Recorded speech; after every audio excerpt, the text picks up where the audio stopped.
York, and the controversy surrounding the Hollywood Foreign Press Association is heating up. This following its marquee event of the year at the Golden Globes.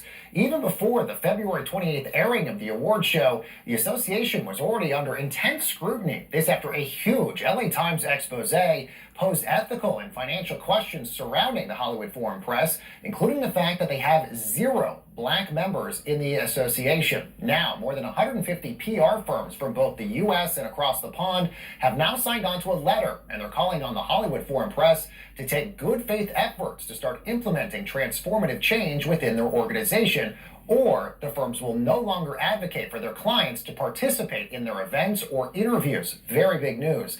So joining us now to discuss all of this is Sharon Waxman, founder, CEO, and editor-in-chief over at The Wrap. Sharon, good to have you here. Thanks so much for joining us. So you and I have seen enough of these award shows to know how big of a deal the Golden Globes is.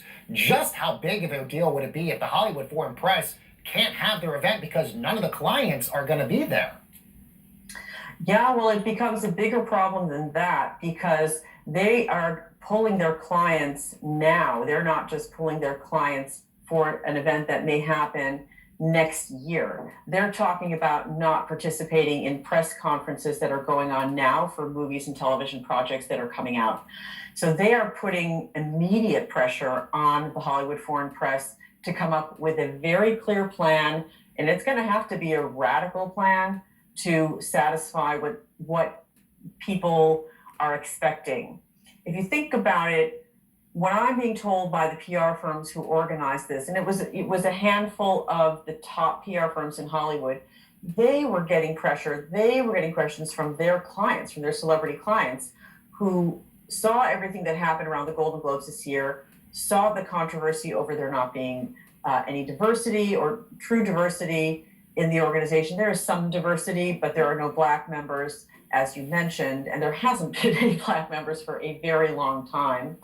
And they said, like, how do we go forward? Like, it's their own image that they're concerned about as to whether they should associate with the Hollywood Foreign Press. And so that's what led to this letter in which all these PR firms are saying, we can't in good conscience tell our clients to show up until we know what's going to happen. Absolutely. And Sharon, we know the Hollywood Foreign Press has said they're going to try to make this and correct this. We know that there's 87 members of the Hollywood Foreign Press. So again, when you have zero that are black, that is a big deal. They are saying that they want to get to 13% of black journalists in the organization. Is that an achievable milestone? And can they actually get that within the next year or so to quell the maelstrom that's about to hit them? Well, I'm laughing because 13% might sound like a lot, but they only have 87 people. That's like three people.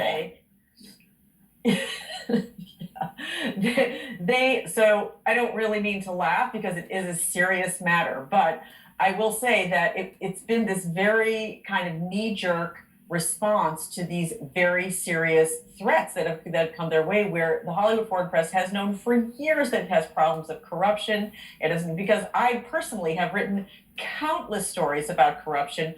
I personally wrote a story in 2013 that the association had no black members and that there was a black foreign journalist who was trying to gain entry, and they rejected her. And people inside the organization were leaking to me and saying, this is racist, this is not okay. And the organization deflecting constantly. There's just no racism here, how dare you suggest that?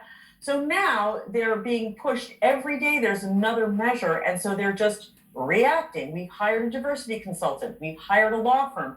So yesterday, after these PR firms made this announcement, the HFPA put out a statement saying that they committed to increase their membership to 100, 13% of whom would be black. So that's 13 people. So if you're asking me, can you find 13 qualified black journalists in the next 10 months? I'd say yes.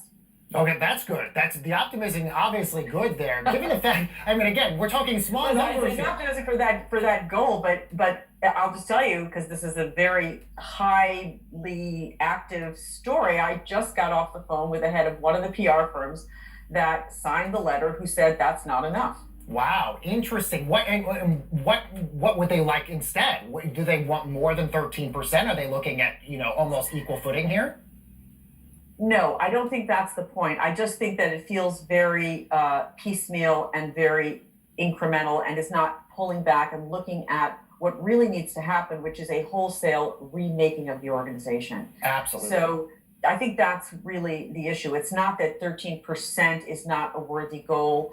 That sounds like it's probably equated to the percentage of the population in the United States that's African American.